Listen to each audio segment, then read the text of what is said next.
Hey guys, welcome to the Solo Hiker channel. It's been a long time that I have made a video, and this video I dedicated to John Mi Woodsman. And the reason I dedicate this to John is because he's the one who motivated me to say that come on, even if you don't go out and you can't make videos outside, make videos indoors. So why not? And a few days back, I happened to see a video of the Survival Dad channel, and in that video, he was showing his Christmas stockings, in which, amongst other things, he had an almost identical jackknife. Now, this is a British jackknife. It has the spine over here, the Marlin spike or the Marlin spine, whatever you call it. I didn't even know it was called that until some time ago.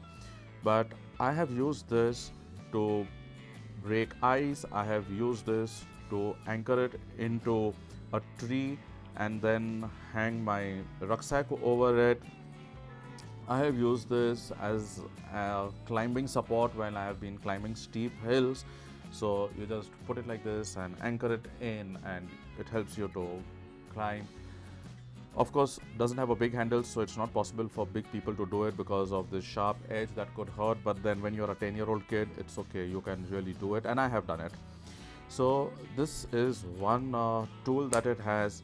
The other is this knife, and as you can see that this knife has a good spring even now. It's a very sharp knife. I have used it. I've been maintaining the sharpness, as you see over here, while the general body has got a little oxidation and rust on it, which is not really a big deal for me.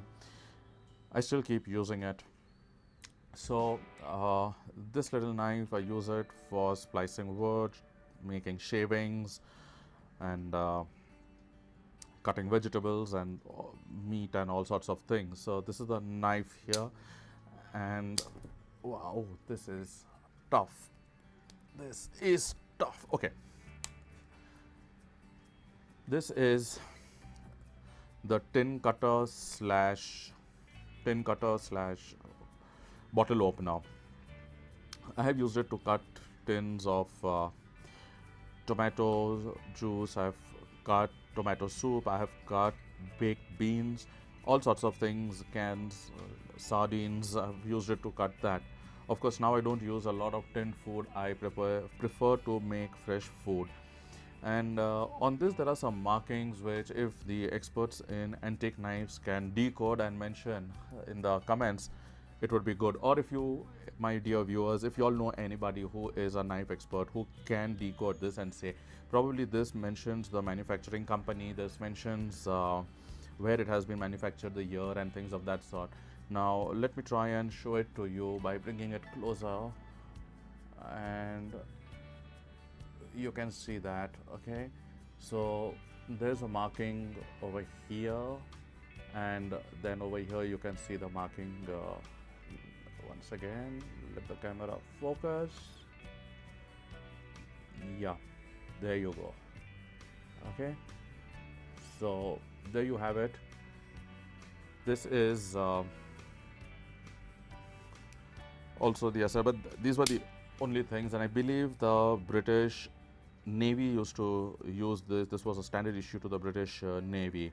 Yes, one more marking which is there. I don't know which is the right way up, but that's over here. Can you see that? Let me bring it up closer. See that? Yes. So what are these markings? I have absolutely no idea. All that I know is that it has been handed down by my father, and I have used this extensively. This was probably my first multi-tool that I have had, and I've used this piece over here as a screwdriver to tighten some screws here and there. So that's it about this knife. John, this video, once again, as I say, is dedicated to you. You motivated me to get going. I don't promise how frequently I will make a video, but as of now, I intend to make a video, work and time permitting, at least once a week. So please do share this video, subscribe to my channel, press the bell icon, and stay tuned for another video coming in next week, in which I'm going to show you another knife of mine, one of my favorites. It's a small knife. is going to be coming. So till then, stay in the woods.